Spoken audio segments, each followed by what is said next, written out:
to walk through life armored against all fear, peril, and disaster. Only two things are needed, two that go always together: the grace of the Divine Mother, and on your side, an inner state made up of faith, sincerity, and surrender. एक inner state जो कि faith, sincerity और surrender से बनी है. Let your faith be pure, candid, and perfect. An egoistic faith in the mental and vital being, tainted by ambition, pride, vanity, mental arrogance,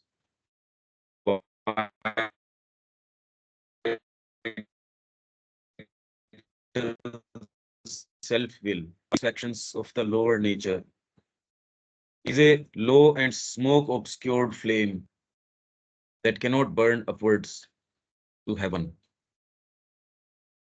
ये जो है egoistic faith in the mental and vital being, tainted by ambition. क्या ambition हो सकता है? जब हम ambition की बात करते हैं, ambition क्या हो सकता है? ये भैया थोड़ा हम लोग फेथ पर थोड़ी सी बात कर ले क्या? किसकी? श्रद्धा श्रद्धा जो आ रही है शब्द इसमें. An egoistic faith in the mental and vital being. हाँ, इसको क्या तो बंद कर. इधर है. Egoistic faith जो है, श्रद्धा, एक तो ये श्रद्धा है आपको कि भी ठीक है, जो हो रहा है सो माँ की ही कृपा से हो रहा है. एक तो ये फेथ है. पर जनरली व्यक्ति को अपनी क्षमता, अपनी चीज, वो कहीं न कहीं यदि वो कल्टीवेटेड है, वो बिल्कुल ही बीइंग का कोई कल्टीवेशन नहीं है, पर फिर भी ईगो तो रहता ही है. व्यक्ति में काबिलियत न हो सोचने की, फिर भी अपनी क्षमताएँ, जिस बैकग्राउंड से वो आया है, और यदि आपके अंदर क्षमताएँ हो, तो ईगोइस्टिक फेथ, अरे कर लेंगे, ध्यान मैंने तैयार किया है ध्यानस्थ होने के लिए, मैं इतनी मेहनत कर रहा हूँ, सारा अपना सर्वस्व माँ को दे दिया, अब तो माँ की कृपा होगी ही कि मेरे साइड से मैंने फेथ है, सिंसियरिटी है, सरेंडर है, सब तो सरेंडर कर दिया मैंने. ये अभी सोचना पड़ रहा है, बाकी आप 15-20 साल सुबह से लेके रात तक और कोई दूसरी चीज सोचते नहीं, और कोई दूसरी चीज करते नहीं, उठते बैठते माँ का ध्यान. फिर आप माँ से पूछते हो कि कोई न कोई रिक्तता महसूस होती है, ऐसे लगता है कोई चीज मिली नहीं. और फिर माँ क्या कहती है? नो वंडर, क्योंकि तेरा जो है कंसंट्रेशन खाली तेरे खुद के ऊपर ही था. तेरा सारा कंसंट्रेशन तेरे स्वयं के ऊपर है. तो ईगोइस्टिक फेथ, ये देखो, इसमें है, एक सेकंड में देखता हूं.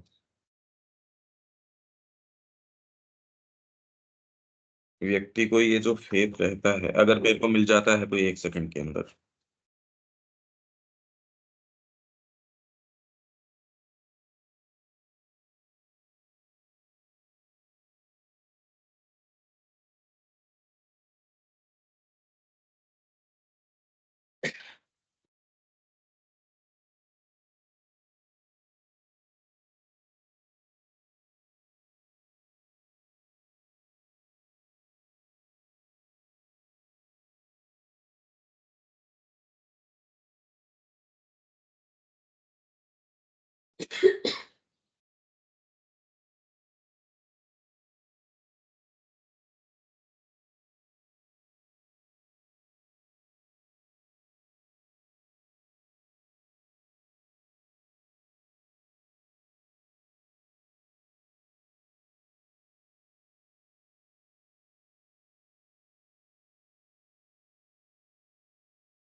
इसी पे 1 सेकंड में सर्च करता हूँ।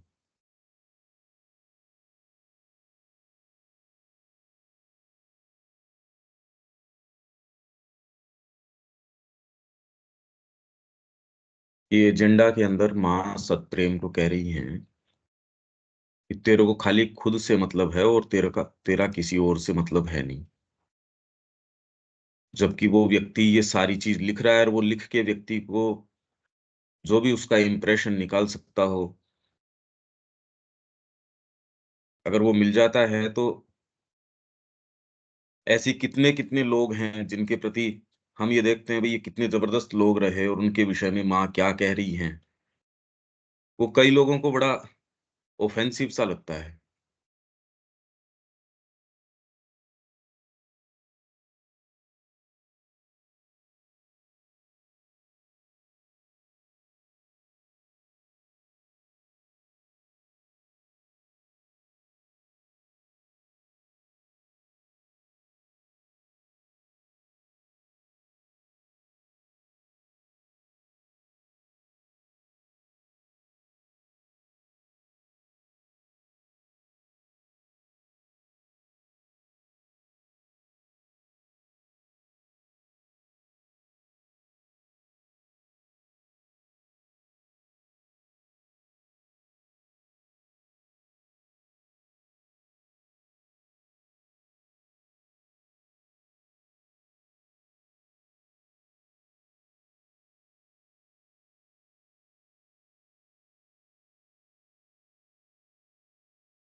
ये मैं ढूंढ के दूंगा।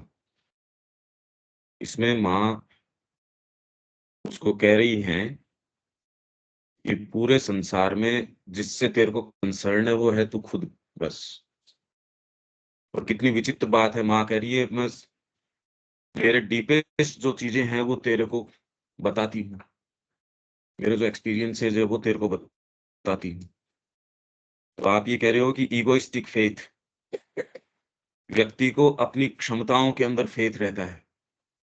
अगर उसने मेहनत करी है, उसने कुछ किया है, मेरे को समझ आता है, मेरे को अपनी क्षमताओं के अंदर फेथ है। कौन ऐसा व्यक्ति है जिसको लगता है कि वो संसार को देख रहा है, उसको जज नहीं कर रहा होगा? अगर आपने थोड़ा बहुत पढ़ा है या कुछ भी है, क्या आपको तो ये अगर आप देखें देविका जी, आपको अपना एक सेंस ऑफ कि हाँ मैं कुछ हूँ, मैं कुछ बच्चों को पढ़ाती हूँ, मेरे को कई चीजों का सेंस है, मैं ये करवा सकती हूँ, मैं वो सारी फैकल्टीज माँ के काम में आ सकती हैं। पर इंडिपेंडेंटली आपको उस ऑफर करने से पहले भी एक सेंस रहता है, मेरे अंदर कैपेबिलिटीज हैं, एडमिनिस्ट्रेटिव कैपेबिलिटीज हैं। दूसरा कहता है मेरे अंदर पोएट्री फैकल्टीज हैं, मेरे अंदर साहित्य की है, मेरे अंदर संगीत की है। अभी तो ज्यादा कल्टीवेटेड नहीं है, पर यही आपको प्रमाण पत्र मिल गए ऐसी संस्थाओं से जहां से मिलना मुश्किल है, जहां एंट्री मुश्किल है, और वहां आपको प्रमाण पत्र मिल गया, जेन्युइनली मिल गया, वो जो भी मिल गया। कि आपकी कैपेबिलिटीज को रिकॉग्नाइज कर लिया गया मनुष्यों द्वारा, आप छोड़ दोगे इस फेथ को कि मैं कोई फेलियर नहीं हूं? ये दिलीप कुमार रॉय क्या कहते हैं श्री अरबिंदो को कि गुरुदेव, मैं यहाँ आया, मैं कोई फेलियर नहीं हूँ। मैं यूरोप के अंदर जाके म्यूजिकल एकेडमी खोल सकता था, और बिल्कुल ठीक बात कह रहे हैं वो, फैक्चुअली गलत नहीं कह रहे वो। वो अगर वहां जाएं तो जिस परिवार से बिलोंग करते हैं और जिस जो कैपेबिलिटी उनकी है, अब ये तो कहे तो दिया ही उस आदमी ने, वो भीतर नहीं होती तो कैसे कह देता? ये पहले तो हमारे अंदर क्षमताएं हैं नहीं, और फिर भी कितना भान रहता है। अरे कौन व्यक्ति है जो किसी स्थान पे जाता है, जज आप करते हो ना, अपने तरीके से चीजों को जज तो कर ही रहे हो। तो क्या है वो? भाई एक तो ये नमनीयता हो कि भाई माँ तू चाहे, मैं तो यहाँ काम से हूँ। भाई आज अगर मैं इस सेटअप को यहाँ होने के बावजूद भी यदि जज करना शुरू कर दूं माँ की क्रिया को, क्योंकि यहाँ तो सारे साधक ही साधक हैं, मेरे को तो ये है कि इनकी क्रिया के बीच में, क्योंकि माँ कह रही है इसलिए हस्तक्षेप करना चाहिए और डिसाइसिवली करना चाहिए, क्योंकि माँ का काम खराब हो रहा है, या एक मेरा फ्रेमवर्क है कि मेरे राइट्स एंड रॉन्ग्स हैं, वो ऑफेंड हो रहे हैं, उसके कारण मैं हस्तक्षेप, ये तो बहुत बड़ा फर्क पड़ जाएगा इन दोनों बातों के अंदर। माँ मेरे को कह रही है, और अगर वो नहीं कह रही तो सिर माथे है। देविका जी यदि आती हैं, देविका जी में हजार अवगुण हो सकते हैं, पर देविका जी की हर चीज सिर माथे है, सिर पे है हमारे। क्या दिक्कत है? हम उसको खूब प्रेम से वहन करेंगे, क्योंकि एंड ऑफ द डे वो माँ की है भाई। वो अपनी सारी अपने पूरे बैगेज के साथ ही आओगे आप। उसमें हम सेलेक्टिवली ये कैसे कह देंगे कि नहीं ये वाली नहीं, ये वाली नहीं? तो egoistic faith in mental and vital being. Mental being तो जितना तैयार होता है उतना ही होता है। वाइटल, अगर आपके अंदर कैपेबिलिटीज हो, आप कहीं के राष्ट्रपति हो, और फिर आ गए आप माताजी के पास आश्रम में, अभी तो कैपेबिलिटीज है नहीं, और फिर भी व्यक्ति को ये वहम रहता है मैं पता नहीं क्या हूं, मैं इस धरती का केंद्र हूं, हर व्यक्ति को ये लगता है, जो कि अंतरात्मा के लिए तो बात है सच्ची। आपकी अंतरात्मा तो केंद्र है ही। अरे पर बाहरी व्यक्तित्व नहीं है ना, वहां तक आप कोशिश करते हो कि यही वाली चीज है, वो नहीं है। तो ईगोइस्टिक फेथ जाता नहीं, ये रहता है, मेरे अंदर ये काबिलियत है। और यदि आप में सिंसियरिटी हो, वही वाली बात हो, जो मिनट मिनट आपके अंदर, जैसे चंपकलाल जी, सोना उठना बैठना खाना, पानी भी उतना ही पिएंगे कि गुरुदेव को इस समय जरूरत हो सकती है मेरी। वो तो माँ और श्री अरविंद दोनों की सेवा कर रहे थे। तो पलट के ये अगले के वहम, या तो वो अगर इतनी सेवा कर रहा है तो कितना कल्टीवेटेड उसका मनोविज्ञान होगा, ये सोचो आप। तो उसमें ये विचार आने का तो पूरा ही स्थान है। ये कैसे रोक लोगे इसको? आप क्या सोचते हो वो कोई कोई यूं ही है? वो कोई चाबी से ऑपरेटेड कोई खिलौना है वो? तो ये एक सोचने की बात है। यही बात जब रामानुज ने अपने एक शिष्य को भेज दिया गुरु की पुत्री के साथ, उसके घर के ऊपर, मैं कहानी कई बार बता दी आपको, कि उसका अहंकार उसको, उसका टेस्ट हो जाए, तब गीता का परम वाक्य उसको बताएं। जितनी बार उसने बर्तन मांजे होंगे, जितनी बार उसको तिरस्कृत किया गया होगा उस घर के ऊपर, क्या उसके अंदर से उबाल नहीं आया होगा? और उस समय उसने फिर बाद में कहा ना, कुछ नहीं। उबाल आना कोई गलती नहीं है, उसके ऊपर कौन सी वाली चीज से आप उसको अनुशासित करते हो, वो इम्पोर्टेंट है। अरे मेरा जीवन माँ का है, नहीं तो व्यक्ति उबाल खाता रहता है अपनी काबिलियत की। और क्या काबिलियत है भाई आपके अंदर? अगर आपकी अंगुली के इशारे से अगर चांद अपनी कक्षा चेंज कर दे, सूरज अपने चक्कर काटने बंद कर दे या चेंज कर दे, तो भी कृष्ण प्रेम क्या कहते हैं, अरे तुम हो क्या फिर भी? एक ट्रांजिटरी बीइंग ही तो हो तुम। तो यदि क्षमताएं आपके अंदर आ गई हों, तो साइकिक ही इसलिए एकमात्र वो चीज है जो आपकी क्षमताओं को माँ के चरणों में लेके चला जाएगा, और कोई दूसरे भाग में नहीं है। इसलिए साइकिक शिक्षा के अंदर भी यही एकमात्र चीज, इस क्लैरिटी को कभी मत जाने दो कि आप में क्षमताएं, फैकल्टीज, ये तो खूब खूब हो सकती हैं, ये कैसे लेके आओ? ये एक असंभव चीज़ है। ये जो शिफ्ट है आपके बीइंग का कि साइकिक आ जाए, पद्धति से नहीं हो सकता ये। आप समझो कि आप में ये फैकल्टीज़ हो जाएँ, इसको धारण कौन करे फिर इन फैकल्टीज़ को? अभी नहीं है तो धारण नहीं करी जा रही। आपके अगर कोई वाल्व खुल जाए ध्यान करने से, कितने लोगों को आप पता नहीं आप संपर्क में हो नहीं हो, उनका बैलेंस बिगड़ जाता है। कोई सीरियसली पहली बात तो क्षमता नहीं है, इसलिए व्यक्ति तो जीव से ही मरा जा रहा है। ऐसे व्यक्तियों को तो मरी हुई लाशें हैं वो। वो तो ठीक है, वो धरती के ऊपर वजन है खाली। ऐसों का तो होना नहीं होना क्या काम का है? अरे क्या काम के हैं वो लोग, जो माँ के उपयोग के ही नहीं हैं और जो अपनी ही वेल बीइंग और प्रसन्नता को ढूँढ रहे हैं, मेरे को क्या मिला, मेरी जीभ, मेरा ये, अरे बेकार बातें हैं ये। मेरे को रूम में कूलिंग नहीं मिली, हीटिंग नहीं मिली, ये कोई बातें हैं क्या? ये चर्चा है कोई? ये तो पशुता की बातें हैं और फिर भी सारे पत्र जो देखो आप, सब टोटल योग के अंदर यही वाली बातें।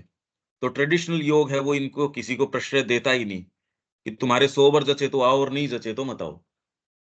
यहाँ तो ये स्ट्रिक्टनेस रहेगी। 6 घरों से आप अंजलि भर भोजन ले सकते हो, वो भी अगर वो दें तो ठीक है, नहीं दें तो कोई खास बात नहीं है। उन्हीं घरों पे विशेषकर जाओगे जहाँ तिरस्कार ज़्यादा होता हो। अब बताओ, कहे गुरुजी ये कोई बात हुई क्या? अरे दूसरे वालों के ऊपर चला जाऊँगा कि ना, उन्हीं पे जाना है जहाँ गालियाँ निकलती हैं। समझदार लोग थे और फिर भी देखो आपकी ये इगोइस्टिक जो फेथ है, वो नहीं जाता था, अरे कोई बात नहीं। हम तिरस्कार के बावजूद वहाँ जाते थे। आ गया वो तो वैसा का वैसा ही, कि हम तो वहाँ गुरुजी हमको भेजते थे, वहाँ हमको ऐसी-ऐसी गालियाँ निकालते थे, हम तो बड़ा प्रेम से उस पे ध्यान नहीं देते थे और हम वहाँ से भिक्षा माँग के अब बात थोड़े दिन बाद में आप इनसेंसिटिव हो गए। बस ये थोड़ी है भी क्योंकि पीछे से साइकोलॉजी मैनेज कर रही है, समझो इस बात को। साइकोलॉजी ने ऐसे ट्रांसलेट कर लिया मेरी साधना के लिए ये ज़रूरी है इसलिए ये काम कर रहा हूँ। कड़वी दवाई लेते हो ना आप, तो आपने एक आवश्यकता के रूप में उस तिरस्कार को स्वीकार कर लिया। तब आपको वो तिरस्कार उस तरीके का लगता नहीं क्योंकि भीतर से आपने शिफ्ट कर लिया ना साइकोलॉजी का। इससे कहाँ बच गए?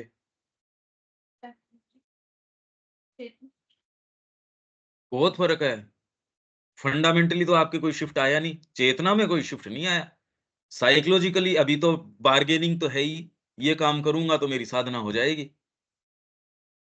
अरे फंडामेंटली डिवाइन हो, किसकी साधना हो जाएगी, किसका क्या हो जाएगा? आप तो डिवाइन हो। ये नेगोशिएशन तो बहुत हल्का है।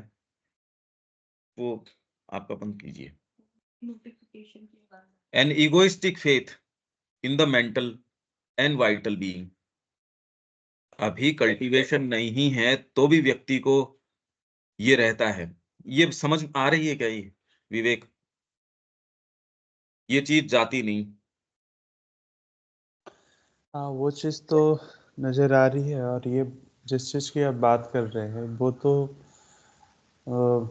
जहाँ तक लगता है बहुत सूक्ष्म रूप में बना ही रहता है। लगभग असंभव है ये, लगभग असंभव है कि आप यूँ ही एक रोज़ बेड के ऊपर चलोगे, ऐसा कुछ नहीं है। आपको ये लगेगा इस वातावरण में आप साधना कर रहे हो, पता नहीं क्या-क्या हो रहा है, ऐसा कुछ नहीं होगा। ऐसा कुछ भी नहीं होगा। आपका वेरी बीइंग और फ्रेमवर्क चैलेंज में आ जाएगा। आप जहाँ रह रहे हो, वहाँ तो एक आभास रहेगा कि आप कुछ कर रहे हो, या आभास भी नहीं रहेगा कि आप कुछ कर रहे हो। ये है नहीं इस तरीके की बात। तो an egoistic faith in the mental and vital being tainted by ambition, pride. Ambition क्या हो सकता है? महत्वाकांक्षा। एम्बिशन किस तरीके का हो सकता है इसमें? इसमें देखें तो अब एम्बिशन का रूप चेंज हो सकता है, क्योंकि यहाँ बात हो रही है जिन्होंने अपनाई हुई है। तो हो सकता है कि सेल्फ फुलफिलमेंट की बात हो सकती है कि कि मुझे। मेरे शिष्य कितने हुए? कितने लोग ये कह रहे हैं कि पंकज जी तो बहुत अच्छा बोलते हैं, महाश्री अरविंद को तो यही सच्ची वाणी बताते हैं और तो कोई दूसरा बताने वाला ही नहीं है। इन्होंने महाश्री अरविंद की बड़ी किताबों का अनुवाद कर दिया। पंकज जी तो ये हैं, पंकज जी ने तो अपना सर्वस्व यहाँ दान कर दिया। वो तो पीछे मुड़ के देखते ही नहीं। वो तो सुबह उठ के रात तक खाली माँ के ही काम में लगे रहते हैं। और जो भद्दे रूप है उनकी तो मैं बात ही नहीं कर रहा। यहाँ तो हम ये कर रहे हैं कि वो इतने दिन मौन रहे। अरे तो मतलब क्या लाभ हो गया किसी के इस बात से? ये एम्बिशन है और फिर बाद में आके वो जितना आपने किया नहीं, तो ये तो दूसरों के आराम हो गया कि आप चुप रहे। उसको आप आके फिर बाद में बकवास कर रहे हो, जितनी की आपने करी नहीं उससे ज़्यादा दुकान आपने फैला ली उसकी। तो और एम्बिशन क्या होगा? आदमी का टुच्चापन देखो आप। कहाँ जाएगा वो माँ के पास उसके। अरे 40-45 दिन वो ये करता है, जहाँ असंख्यों समय से ये सारी अनादिकाल से सृष्टि चली आ रही है, उसके अंदर व्यक्ति मुड़-मुड़ के इतना सा भी कर लेता है। देखो तो नहीं आप देखो तो सही इस दृष्टिकोण से। एम्बिशन घुसा रहता है कि मैं आप कोई भी ये मठाधीश बन के बैठे हैं, उनका देखो। कैसे अपने आप को ड्रेस करेंगे, कैसे चलेंगे और आयोजन हो उसमें कैसे बैठेंगे।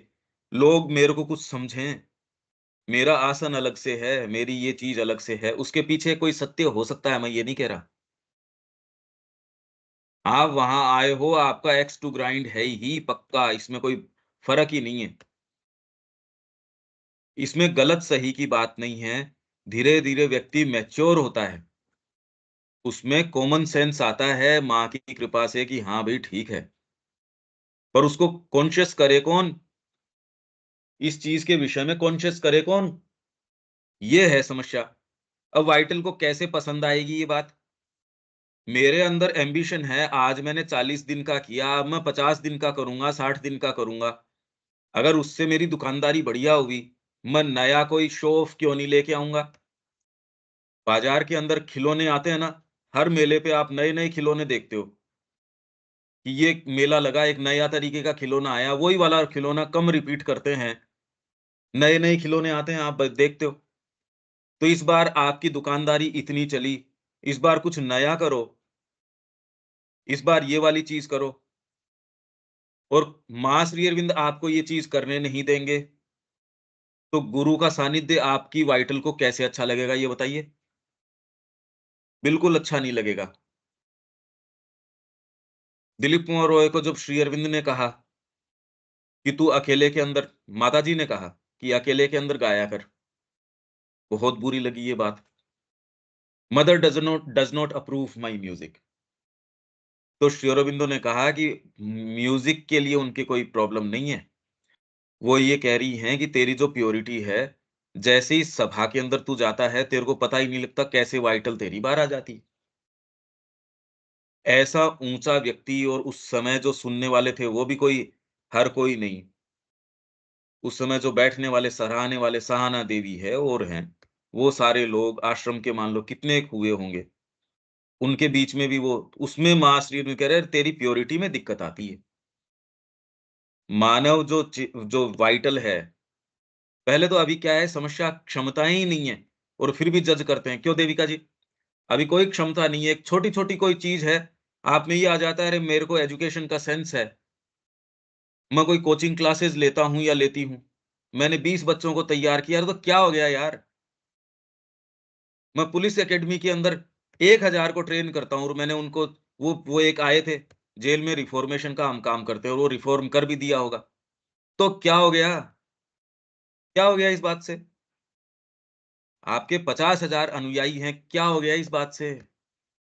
कोई भी बात से क्या हो गया? खाली एक ही फैक्ट इम्पोर्टेंट है कि आपकी अंतरात्मा माँ को बिलॉन्ग करती है। इससे ज़्यादा और कोई दूसरा फैक्ट क्यों इम्पोर्टेंट होना चाहिए राइट अगर चेतना में हो आप?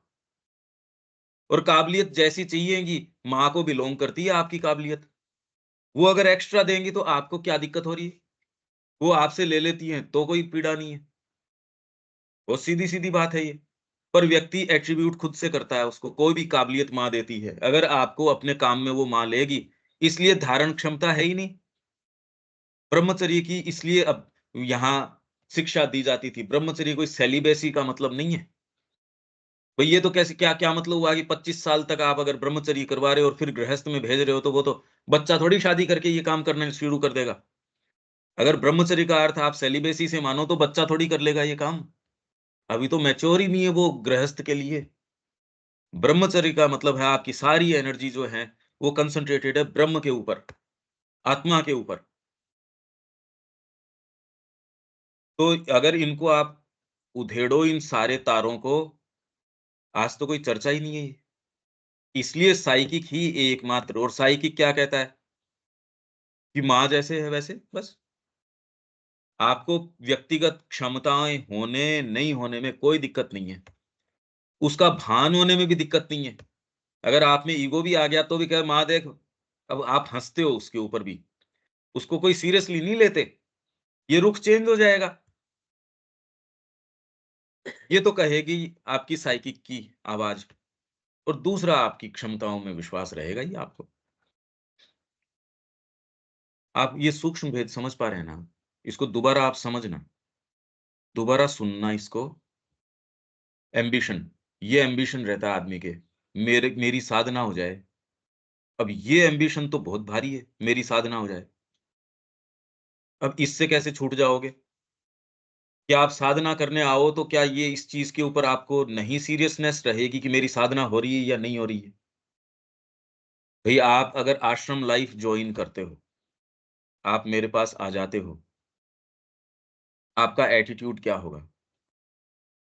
भई मेरे को क्या मतलब है और दूसरे क्या कर रहे हैं उस बात से? मेरे को तो केवल माँ से मतलब है, मेरी साधना से मतलब है। अब ये भी गड़बड़ एक एटीट्यूड हो गया। ये आप साइकोलॉजिकली विचार करो कि इससे आप उस पूरे एक फ्रेमवर्क में जो एक यूनिट के रूप में काम कर रहा है, मेरे को क्या मतलब दूसरों से? तो उस पूरे एक माँ के वेफ्ट को आप तोड़ डालोगे। इतने इगोइस्टिक हो जाओगे, मेरे को तेरे से क्या मतलब? तो जो सुखदता है माँ के बच्चों के बीच की, वो खत्म हो जाएगी। तो ये तो माँ के ही बीइंग के ऊपर प्रहार हो गया। आपकी साधना का जो एम्बिशन है, उसके कारण। प्रॉब्लम इस साइकोलॉजी की बड़ी डीप डाउन चल रही है, अब क्योंकि हम ये दम-दर कर रहे हैं, ये बातें आप भीड़ में तो कर ही नहीं सकते ये बातें। आप सूक्ष्मता समझ पा रहे हो इसकी, देविका जी? ये साइकोलॉजी कितनी भीतर तक, अब इससे कैसे आप टैकल करोगे, ये बताओ मेरे को? ये तो तुरंत ही अराइज़ हो जाएँगी जैसे ही आप ये कदम उठाते हो। इन्हीं से मीट करना पड़ेगा।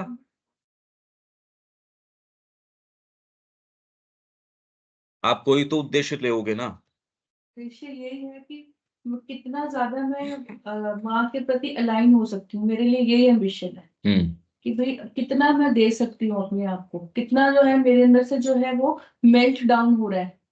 या कहा जाए कि माँ की पूरी छाप अगर मेरे में आए, वो ही मेरे लिए एम्बिशन है कि जो भी है मतलब जो वो चाहती है या जो वो करती है। तो अब यही है, इससे ज़्यादा ये तो मैंने नहीं कभी आंका कि साधना हो जाए, नहीं, और मुझे एक्चुअली में पता ही नहीं कि साधना नहीं ठीक बात है, पर अब इसके अंदर एक मेल्टिंग डाउन जो है ना। मन और प्राण जो है, वो तो हैं ही हैं।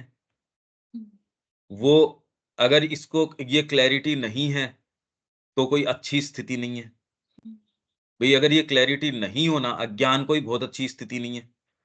इसमें आपकी जो समस्याएँ हैं, उससे आपको समय पे रूबरू करवाया जाएगा माँ की कृपा से। आपको उसको टैकल करना ही पड़ेगा उस समस्या को अगर अराइज़ करती है तो। आप किसी भी भाव से पदार्पण कर लेते हैं, पर वो गुत्थियाँ तो सुलझानी पड़ेगी मार्ग की।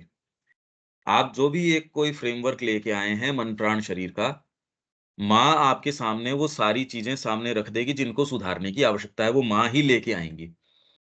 और वो क्योंकि आपके फ्रेमवर्क के लिए समस्या होंगी, दूसरे के लिए नहीं होंगी, तो आपके लिए तो गंभीर होंगी ही वो। बिल्कुल। उसको किस लाइट के अंदर आप रख पाएँगे? क्योंकि एक्चुअल में आपको लगेगी और वो एक्चुअल में समस्या होगी। साइकिक एटीट्यूड अगर उस समय व्यक्ति रख पाता है, ये तो बड़ी मुश्किल बात है, क्योंकि अगर साइकिक होता तो वो तो सिर ही नहीं उठाती वो चीज़ें। उस तरीके से वो चीज़ें सिर नहीं उठाती यदि आपका साइकिक ही प्रबल होता तो। क्योंकि ये उठती इसलिए हैं और उनको उठाया जाता है। साइकिक को थोड़ा-सा एक बार जैसे माँ एक बार पीछे चली जाती है, कि देखो एक बार बच्चे किस तरीके से अपने आप को हैंडल करते हैं। तो टीचर एक बार पीछे चला जाता है और बच्चों को कि एक बार अपने रिसोर्स पे छोड़ दो। और अभी देखते हैं, तो साइकिक आपको या माँ की कृपा से आपके बीइंग के ये जो दूसरे हिस्से हैं उनके तूफ़ान, उबाल ये सारे, भई अभी आप जो सोच रहे हो वही थोड़ी चीज़ें रहेंगी, बिल्कुल, वो तो रहेंगी आएँगी नहीं, भी सरफेस होकर आएँगी, वो क्योंकि आपको सरफ़ेस होके पता ही आएँगी नहीं। जिसका आपको सेंस नहीं है। अब ये वाला आपके अनुभव आया, एक्सपीरियंस आया, ये राइट है या रॉन्ग है? पहली बात तो ये आकलन क्यों करना? पर ये व्यक्ति की तुरंत के अंदर उसकी नेचुरल बेंट है माइंड का, वो अपने सपने को भी एनालाइज़ करने की कोशिश करता है और उसको एक राइट पिक्चर के अंदर रंगने की कोशिश करता है। भई, आपकी एक साइकोलॉजी आपकी मदर से जुड़ी थी। अब आप सपनों को एनालाइज़ कर ही रहे थे कि वो ये माताजी के पास है, वो इनके पास है, वो तो कर रहे थे ना आप। अब वो जो भी थी, पर माइंड का अपने आप का तरीका है उसको किसी भी तरीके से रंगत देने का। आपके जो चीज़ें आएँगी, आपका मन ऑटोमैटिकली उसको एनालाइज़ करने की कोशिश करेगा, जिसकी ज़रूरत ही नहीं है। ये ऐसी चीज़ें तो व्यक्ति करे क्या, पर अब समस्या ये आ गई ना, सूक्ष्म समस्या आ गई है, जो कि हो सकता है आप बड़े डिसेंट हो और आप किसी से कम्युनिकेट ही नहीं कर रहे, ये बात कन्वे नहीं कर रहे। आपके खुद पर अंतर्विरोध खुद के ही हो जाएगा आपके। ये तो खुद को आपको डील तो करनी पड़ेगी और डील करने के अंदर अगर साइकिक नहीं होगा या इंटेलिजेंस आपके पक्ष में न खड़ी होगी, ये बैटल प्रॉपर बैटल हो जाएगा। ये गंभीर बैटल हो जाएगा। अब आप इस डिटेल को समझो।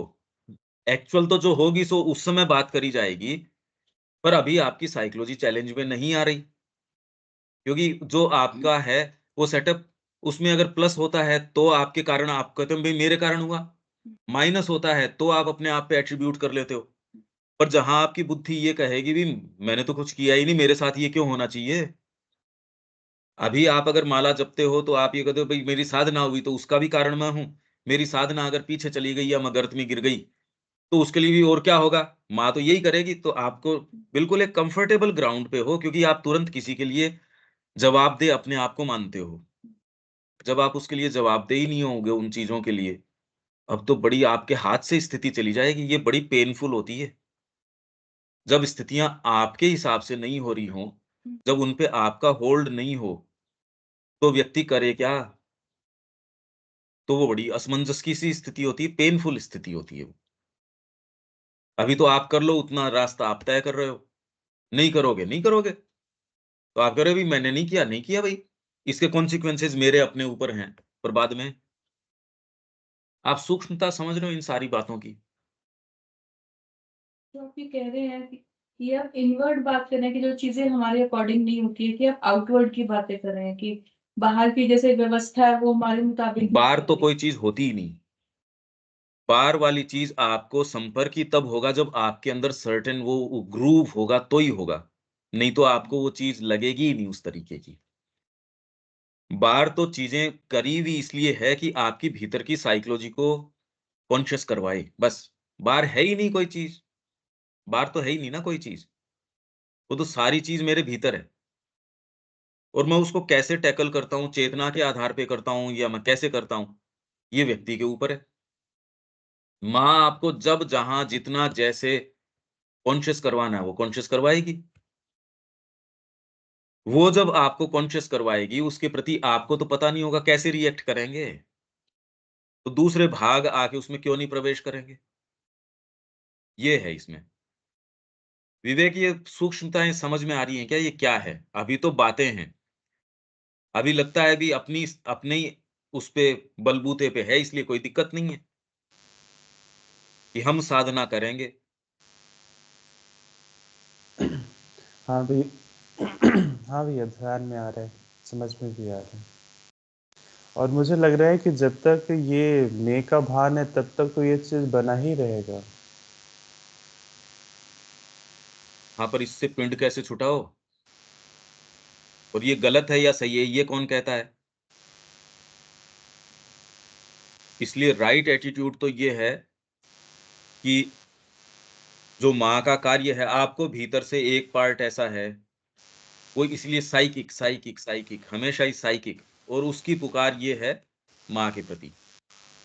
अगर एक बार ये आधार आपने कर लिया तो दूसरी चीज़ें मान लो आ भी जाएँगी, पर एंड ऑफ द डे आपके उस भाग को आप तुरंत में टटोलोगे। इसके अंदर माइंड की जो क्लैरिटी है, वो दूसरी चीज़ों को नहीं आने देगी, काफ़ी आपको बचाव उसका हो सकता है। इतना भले ही कह सकते हैं, बाकी तो एक्चुअल आपकी यात्रा किस तरीके की होगी। आपने ड्राइविंग के मैनुअल तो पढ़ लिए, पर ड्राइविंग व्हील पहली बार पकड़ोगे तब एक्चुअल बातें समझ में आएँगी। आपने खूब खूब पढ़ लिया, खूब खूब डॉक्यूमेंट्रीज देख ली, पर उससे तो ड्राइविंग तो उससे थोड़ी आएगी। वैसे ही तैरना है, उसके मैनुअल्स पढ़ लिए, पर स्थिति तो पहला जंप लगाओगे तो ही समझ में आएगी। एम्बिशन, प्राइड, प्राइड किसके अंदर? आपकी अपनी क्षमताओं के अंदर। अभी नहीं है तो प्राइड है, और अगर आपके अंदर एक्चुअल में कुछ हो तो प्राइड नहीं होगा। मैं कह रहा हूं, आप अपना सर्वस्व दान कर देते हो, इस चीज का ही प्राइड हो जाएगा कि मैं जिस तरीके का हूं वैसा तो कोई शायद ही करता होगा। Vanity, mental arrogance. क्या होता है मेंटल एरोगेंस? किसको कहें मेंटल एरोगेंस? मेंटल एरोगेंस किसको कहते हैं?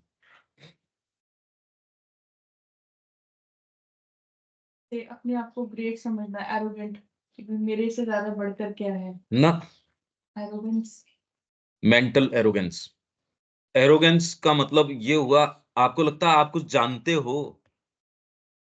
मेंटल एरोगेंस, मैं जानता हूं शिक्षा ऐसे होनी चाहिए, जबकि आपने कभी कोई इंटीग्रल एजुकेशन की कोई चीज करी नहीं। नया आपने उसके बारे में कोई आपके कोई अपने विचार, आपने शिक्षा के बारे में आपके क्या विचार हैं भाई? वही कन्वेंशनल तरीके की एजुकेशन सिस्टम में मान लो आप पढ़ा रहे हो, पर व्यक्ति को क्या होता है? मेंटल एरोगेंस, मैं जानता हूं जगत की जो स्थितियां हैं वो ऐसी होनी चाहिए, हर व्यक्ति को ये होता है, ऐसे होना चाहिए। केडी सेठ ना श्री अरबिंदो को ये कहते थे, ये लाइन आपने कैसे लिखी सावित्री की, ये वाली तो ऐसे होनी चाहिए। अभी हम हमारे अंदर क्षमताएं नहीं है, फिर भी हम क्वेश्चन करते हैं चीजों के ऊपर, ये ठीक है, ये नहीं है, ये ऐसे है, ये ऐसे है, ये अरे ये तो आंखों के अंदर ही फिट है। आप नहीं करते क्या ये काम? आप जाने न जाने 24 घंटे ये काम करते हो। फिर ऐसे होना चाहिए था। तेरे को क्या पता उस व्यक्ति का, या कौन सी चीज में क्या होना चाहिए था?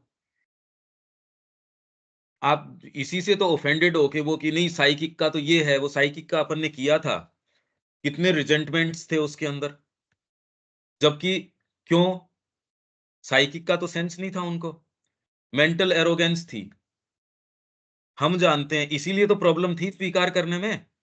अगर स्वीकार्यता होती आपके अंदर तो आप कहते ठीक है भाई, ये तो कहीं हम मेरे से ज्यादा एलिजिबल आदमी है, ये कह रहा है तो मेरे को तो स्वीकार करना पड़ेगा। अगर ये नमनीयता भी आपके अंदर हो, पर वो क्रॉस क्वेश्चनिंग क्यों आती है? मैं नहीं कह रहा क्रॉस क्वेश्चनिंग गलत है, पर वो उठ कहां से रही है? अगर वो इससे उठ रही है कि मैं जानता हूं, मैंने भी तो देखा है जगत को। हम अगर कोई एक संकल्पना करते हैं कि हमको एक पार्टी एक बनानी चाहिए, और इसके ऊपर व्यक्ति जो जिन्होंने कभी इसकी चीज नहीं, इस चीज में गए नहीं, अब वो हमको कहते हैं कि आपको ऐसे मूव अबाउट करना चाहिए, आपको ऐसे प्रचार करना चाहिए, आपको ये करना चाहिए। अरे बोलो, आप तो खाली लेखनी के दम पे ये करना चाहते हो, विचारों के दम पे। अरे लोग विचारों के दम पे नहीं, उनको कुछ ऐसी चीज रेवड़ियां बांटो आप, तो लोग आपकी सभा में आएंगे। आप उनको श्री अरविंद का प्योर विचार दोगे, कौन आएगा यहाँ? अब वहां उन्होंने वो सभा ऑर्गेनाइज करी अभी, और वहां ऐसे लोग बिठा दिए जिनका शिक्षा से कोई लेना देना नहीं। 10 जने वहां बिठा दिए। मैंने कहा यार, जबकि मैं ईमानदारी से बैठा रहा वहां, शिक्षा से मतलब हर्फ नहीं पता शिक्षा का। वो ई की आदि मात्रा कहाँ होती है ही नहीं वो उसमें, इंटीग्रल एजुकेशन के अंदर विश्वास ही नहीं है। उनको पैनलिस्ट्स बना दिया। बाद में ऑर्गेनाइजर मेरे को क्या कहते हैं, भीड़ के लिए थोड़ा सा सेंसेशनाइज करने की जरूरत होती है चीजों को। और ये एक की बात नहीं, उसने तो कह दिया।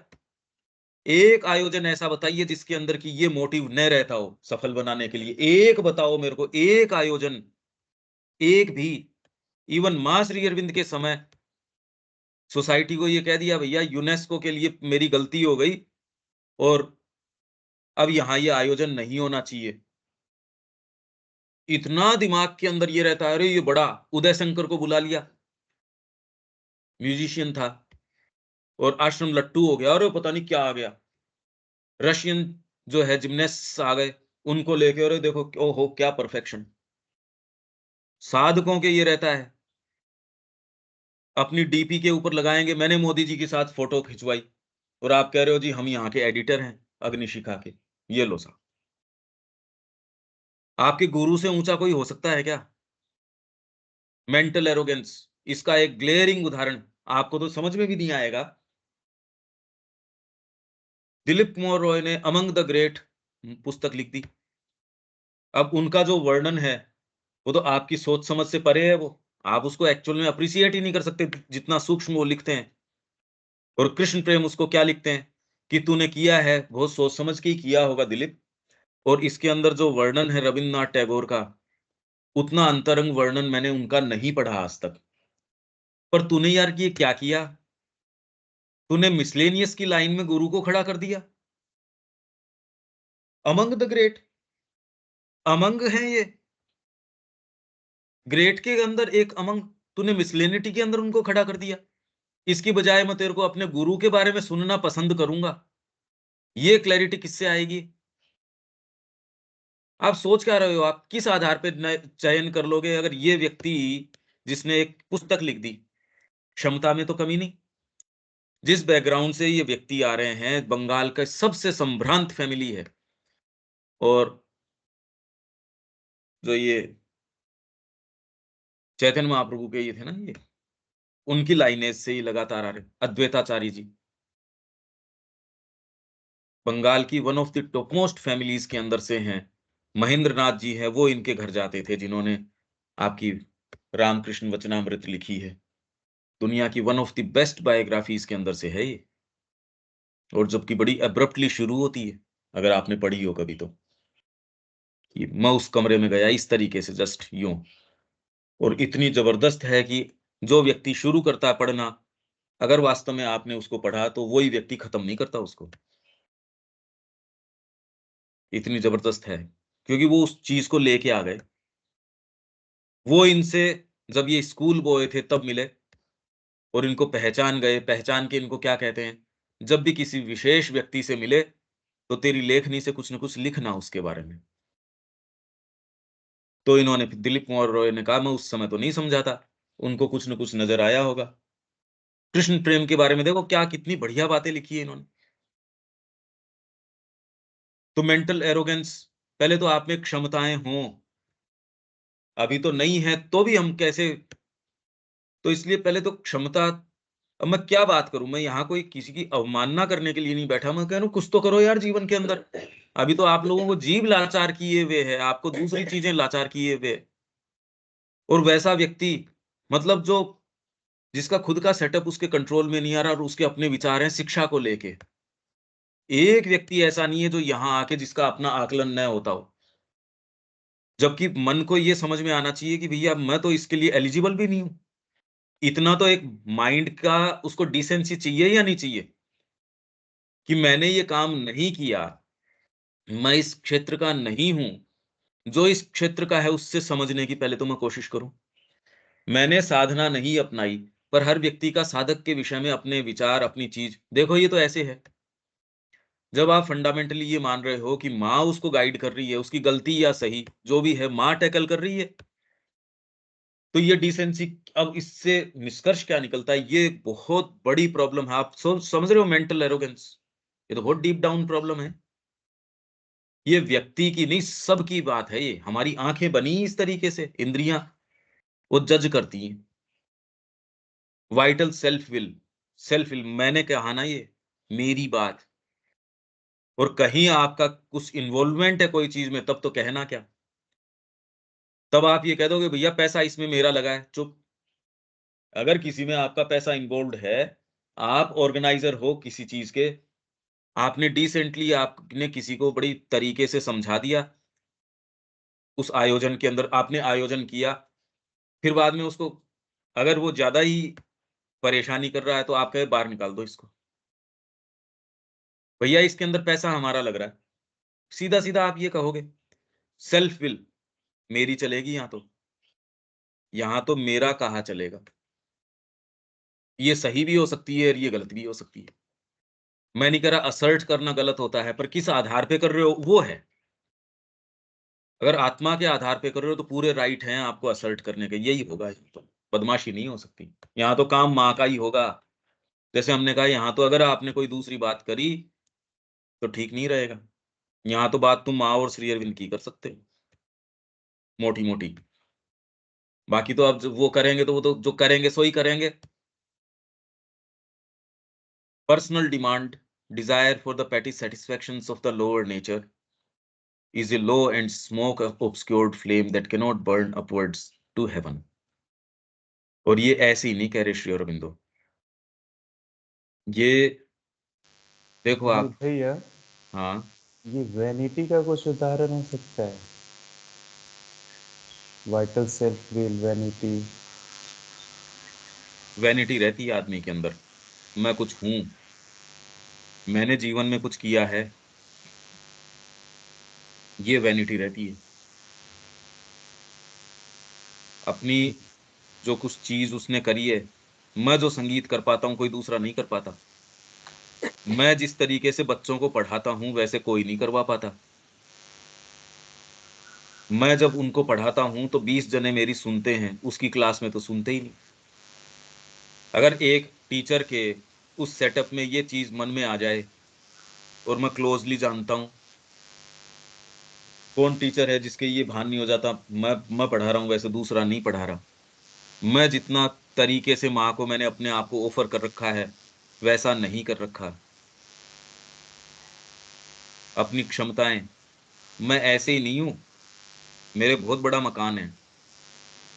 आप मेरे को कम आँक रहे हैं, मैंने बहुत लोगों को और नौकरी प्रदान करी है। मैंने इसके अंदर इतनी बड़ी फैक्ट्री चलाई है। मेरे अंदर एडमिनिस्ट्रेटिव पावर्स हैं। आश्रम अपना डेलीगेट भेज रहा उनको जिनको बेचारों को सेंस नहीं है पब्लिक डीलिंग का, और मैं एक पूरा का पूरा एक सेटअप छोड़ के आया हूँ। मैं चीफ मिनिस्टर था, मेरे को पब्लिक डीलिंग में क्यों नहीं भेज रहे? अरे तो इसलिए श्री अरविंद ने दिलीप कुमार रॉय को क्या लिखा? कह रहे अगर गुरु तेरी इंटेलिजेंस से नीचे है तब तो खैर गुरु का कोई लेना-देना नहीं। और वो अगर तेरी इंटेलिजेंस के बराबर है, इक्विवेलेंट है, तो वो इनइफेक्टिव है।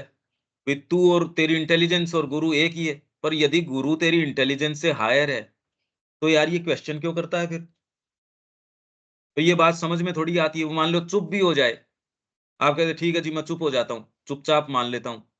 तो क्या ये एटीट्यूड आप कर पाओगे? समस्या बहुत ज़्यादा डीप डाउन चल रही है, अभी अराइज़ ही नहीं हो रही है।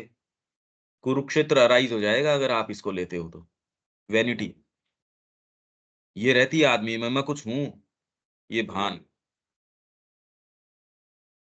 Regard your life as given you only for the divine work and to help in the divine manifestation.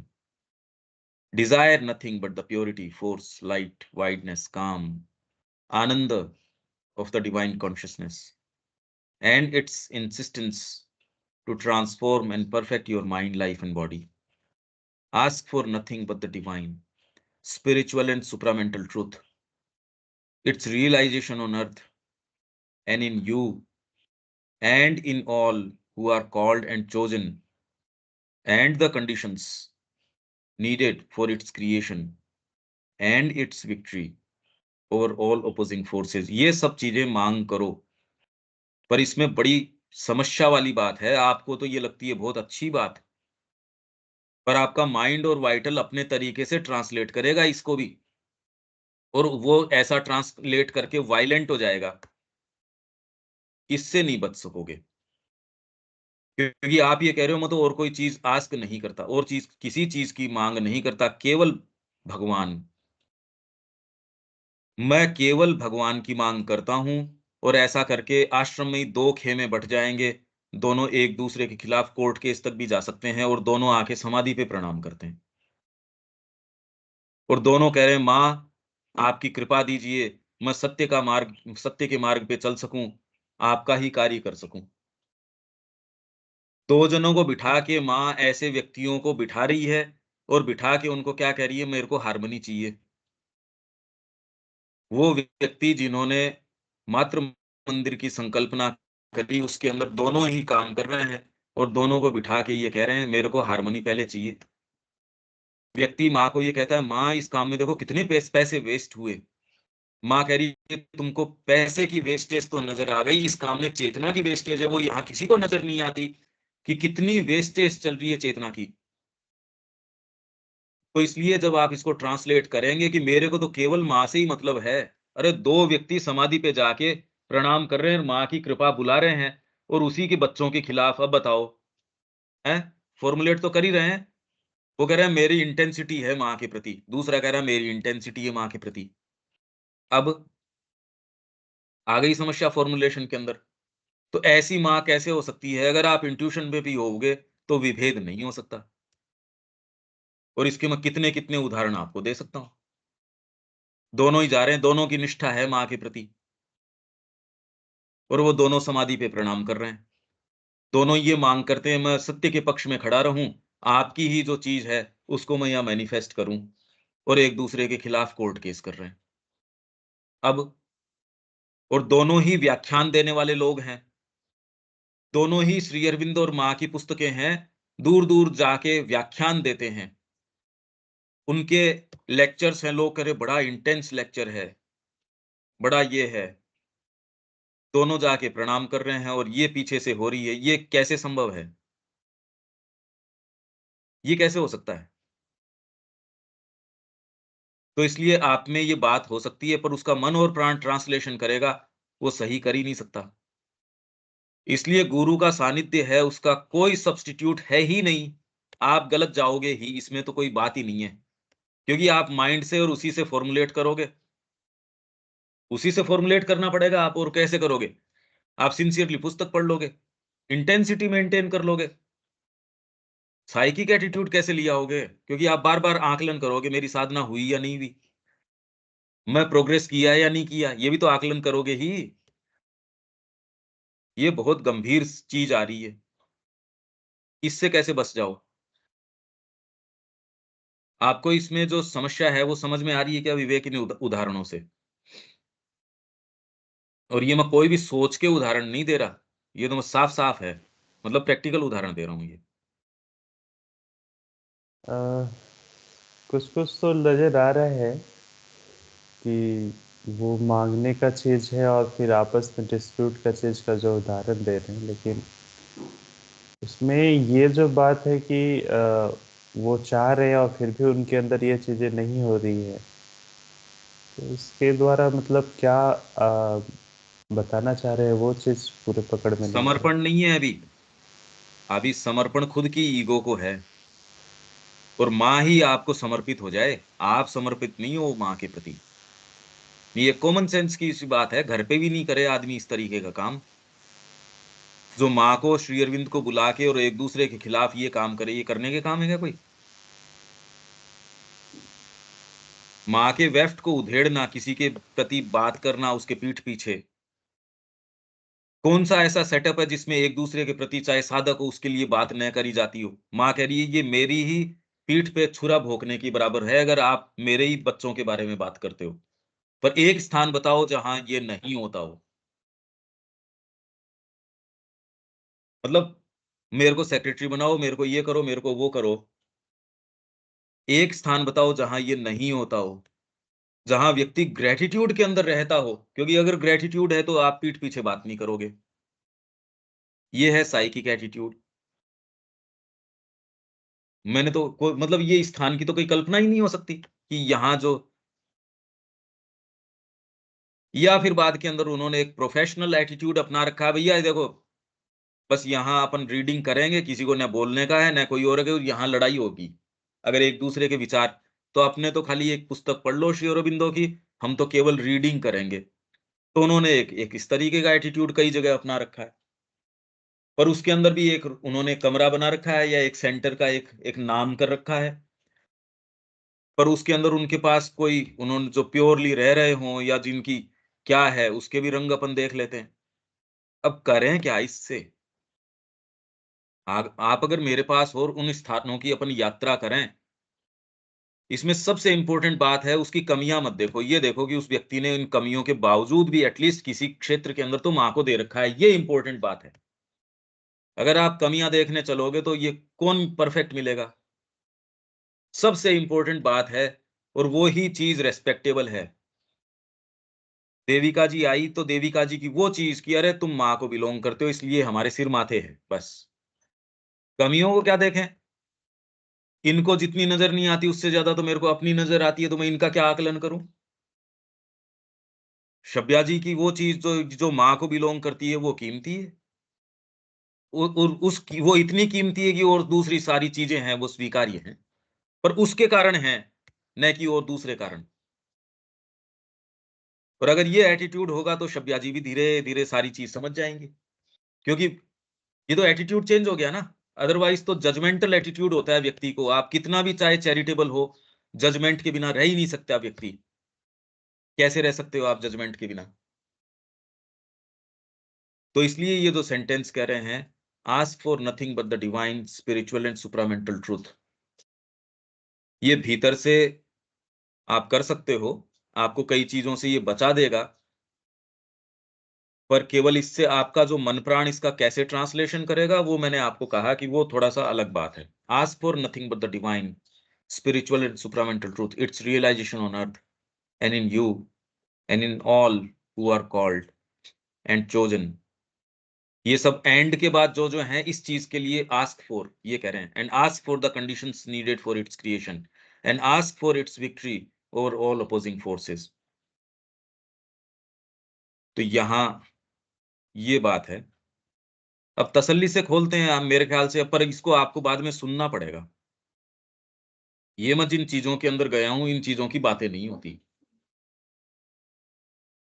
ये लगती तो बड़ी ऐसे सामान्य सी बातें हैं, पर ये क्रक्स है। ये चर्चा ही सुनने में नहीं आती ये बात तो। केवल माँ श्री अरविंद के पत्रों में और वहां आश्रम में माँ श्री अरविंद ने करी, और तो कहीं देखने मिलती नहीं। हाँ, ट्रेडिशनल जो आपके ये योगी लोग हैं, पर उनका उद्देश्य तो जो है सो है मोक्ष है। इंटेंसिटी उसके अंदर रखेंगे क्योंकि उनको मोक्ष प्राप्त करना है, इसलिए गोल उन्होंने सामने रख लिया। कोई गलत बात नहीं है, पर हमारा वो नहीं है। इसलिए जो साइकिक और समर्पण की बात है, जिस रूप में श्री अरविंद और माँ कह रहे हैं, क्या तो इस तरीके की बात ये प्योरिटी की रामकृष्ण जी ने करी है, या फिर बाद में माँ श्री अरविंद ने तो इसको और भी एक्सक्लूसिवनेस, ये तैयारी आपको अगर, अब ये कैसे आप फ्रेमवर्क बनाओ, कैसे सोचो, ये आप देखो। ठीक है विवेक, कुछ कुछ आइडिया आ रहा है ना, ये कि इतनी सामान्य चीज नहीं है ये दमोदर, ये तो बहुत ज्यादा गंभीर बात है, ये होती नहीं इस तरीके से। हाँ भैया।